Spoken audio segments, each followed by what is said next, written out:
Hello everyone, this is Dr. Krishan. I am consultant ENT head and neck surgeon based in Delhi. I am co-convener at Indian Medical Association. I am author to 55 medical books. So मैं यहाँ एक issue discuss करना चाहूँगा. बहुत government medical colleges में होता है, government medical college में ये इशू होता है.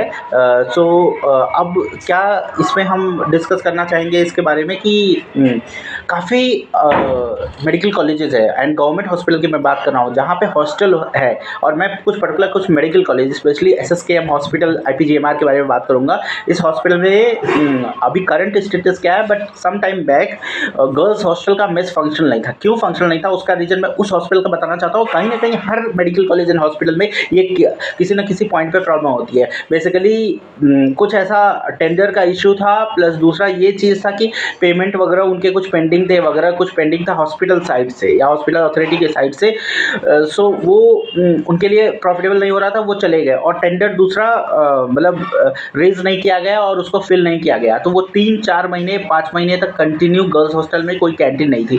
इवन लंच का तो चलिए चल जाता है, डिनर में लड़कियां 10 बजे 9:30 10 साढ़े 10 बजे डिनर करने जाती थी बाहर. और आपको हमारे इंडिया में कितना सेफ़ होता है नाइट में कोई लड़की स्पेशली यंग एज में जो MBBS करती है गर्ल्स, उनकी एज होती है 17 से 22-23 साल तक. उस यंग एज की कोई लड़की जा रही है क्या?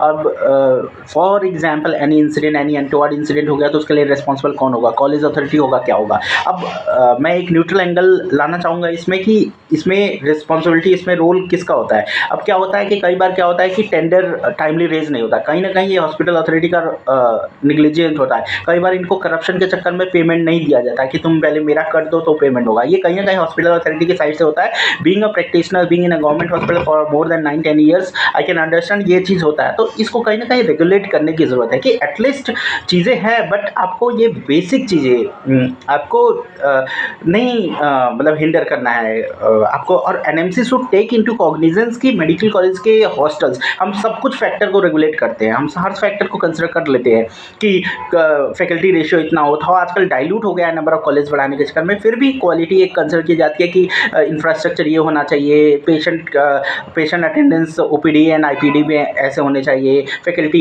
ये होने चाहिए, फैकल्टी की ये क्वालिफिकेशंस है वगैरह, इंफ्रास्ट्रक्चर ऐसा होना चाहिए. बट अभी भी हमारी NMC ये इसको कंसिडर नहीं कर पा रही है कि हॉस्टल फैसिलिटीज़ कैसा होना चाहिए और हॉस्टल के साथ साथ कैंटीन फैसिलिटी, मेस फैसिलिटी कैसा होना चाहिए अंडर ग्रेजुएट के लिए, पोस्ट ग्रेजुएट के लिए. ये चीज़ बहुत इंश्योर करना जरूरी है. इसको एक मैंडेटरी क्राइटेरिया में डालना है. रैंडम इंस्पेक्शन किस हिसाब से हो रहा है, कितना hygiene and sanitation food preparation में बना है.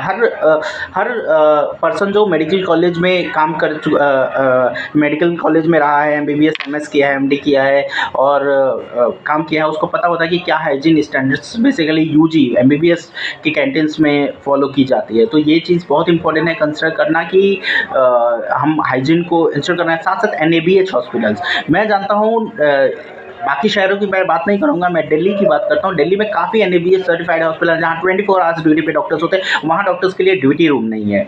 So if doctor want to take a rest for half an hour 45 minutes, so वो वहाँ कोई ड्यूटी रूम ही नहीं है. दरियागंज का एक फेमस 50 बेडेड हॉस्पिटल है, उसका मैं जानता हूँ उसका, और ऐसे और भी हॉस्पिटल, वही हॉस्पिटल नहीं है और फिर भी उसको NABH हम देते हैं. तो NABH में कहीं ना कहीं ये क्राइटेरिया ही नहीं है. मतलब तो एक या तो क्राइटेरिया है तो NABH इंस्पेक्टर उसको मिस कर रहे हैं या उनको डिस्गाइज किया जा रहा है किसी गलत रूम को ऐसे ड्यूटी रूम बता के, जो कि बाद में चेंज हो रहा है. ऐसा काफ़ी NABH हॉस्पिटल्स करते हैं, इवन मेट्रोज में करते हैं, दिल्ली में करते हैं.